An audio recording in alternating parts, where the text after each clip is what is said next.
Good afternoon. It's professional sports handicapper Ross Benjamin of rbwins.com. Time for another edition of my free pick segment right here on the OSGA YouTube channel. And you can subscribe to our channel for all future sports betting videos. All you need to do is you see that logo there, the OSGA logo right on the bottom right-hand side of your screen. Just hover over that. A subscribe button will come up, folks. And hit that subscribe button. It costs you absolutely nothing. And if you want to be notified upon any of our future videos being published here on our sports betting channel, all you need to do is go into your settings at YouTube and just make sure you click on you want the notification. So again, that's the OSGA YouTube channel. Right now, it's Friday, September 25th. Today, we're going to be covering college football. And last week, I gave you a nice college football free pick winner on my video, as I had the UL-Lafayette and the Georgia State game.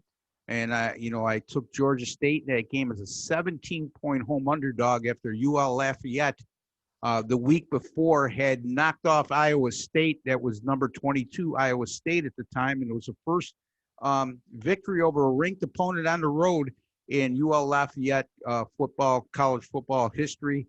And of course, they were in for a letdown, and that's certainly what happened in that game at Georgia State, is they needed overtime to pull out a 3-point win in that contest. All right, so let's get to today's matter at hand. Before I get to that, my college football paid selections at my website, that's rbwins.com, a 3-0 sweep last Saturday. And again, my NFL as well, been absolutely on fire, folks. Another winner last night on the Miami Dolphins, +3 as they blew out Jacksonville 31-13. That makes me now 8-2 with my last 10 NFL paid selection winners at rbwins.com. Be sure you go there. It's I offer 7 and 30-day subscriptions, and you get my personal guarantee on my subscription plans, that if you're not making a profit at the end of the subscription, then I will continue on with you until you do. In other words, I will extend your package. I will never ask you or expect more money from you unless I'm making money. You just have to initially invest in my services. Also, for those of you who just like to dabble in once in a while, I do offer daily selections for sale Monday through Sunday, right there at rbwins.com. Let's get to today's free pick.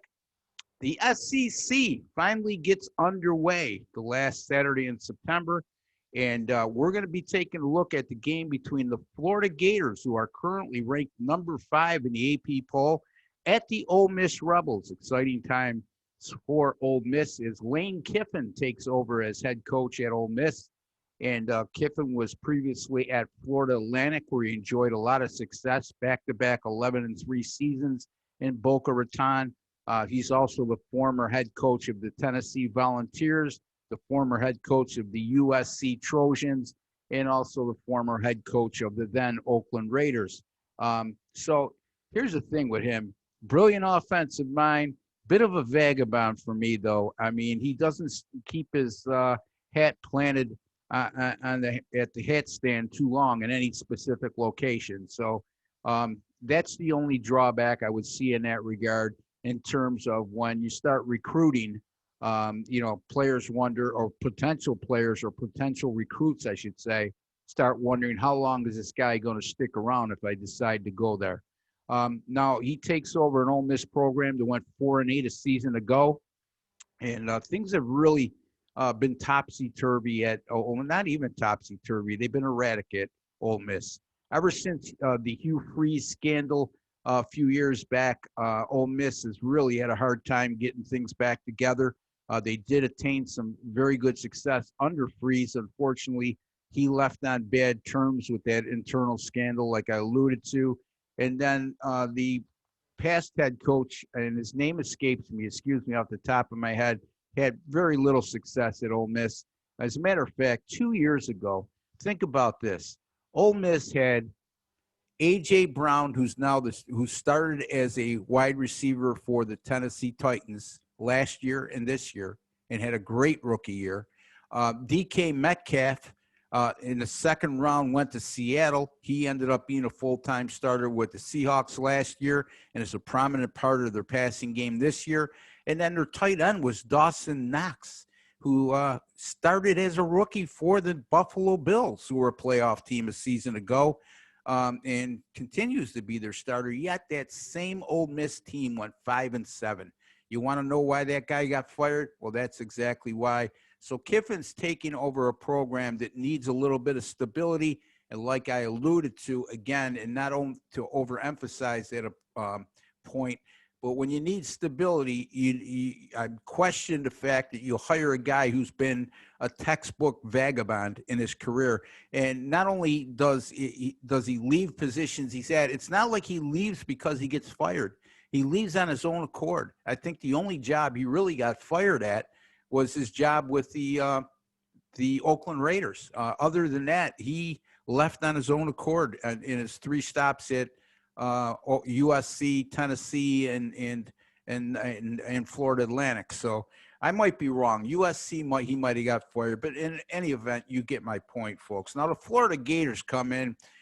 Look, talk about a great coaching hire. They were able to get Dan Mullen away from Mississippi State, as SEC rival, and bring him and put up the money to get him to come to Gainesville. And boy, oh boy, has that investment paid dividends. As a matter of fact, the Florida Gators in their first 2 years under Dan Mullen have gone 21-5, including 11-2 a season ago. Also last year, Florida was one of the best defensive teams in the country, allowing just 15.5 points per game, and they're loaded for bear again this year. Although Ole Miss is returning more starters, this is a Florida team that was very deep a season ago, and Ole Miss can't, because of the inconsistencies in recruiting and the constant change of head coaches, they can't match Florida in terms of recruiting at this present time. And that's going to show up in quality depth, and that's going to show up in quality depth this year for players who didn't start last year and are starting this year. So having said all that, I really like the Florida Gators here. I know it's a heavy number. They're minus 13 on the road. They opened at 14. Seeing a lot of action go to Ole Miss. I'm sure, you're looking at an SEC opener, an Ole Miss program that maybe has a name in name value that it shouldn't. And then they're also factoring in Lane Kiffin's going to turn this program around. And like Lee Corso said, not so fast, my friend. He may do so in due time, but it's not going to happen here. I like the Florida Gators here. Lay the 13 on the road against Ole Miss. I like them to win by at least 3 touchdowns in this contest. Remember, folks, go to my website, rbwins.com. Last Saturday, off a college football 3-0 sweep, I'll have 3 to 5 picks up on Friday night for college football on Saturday. I'll also have 3 to 5 picks up for the NFL Sunday's card, and those will be up tomorrow afternoon. Again, rbwins.com. My college football and NFL are combined 11-3 with my last 14 paid selections. Until the next time, I'm Ross Benjamin. God bless, good luck, and take care.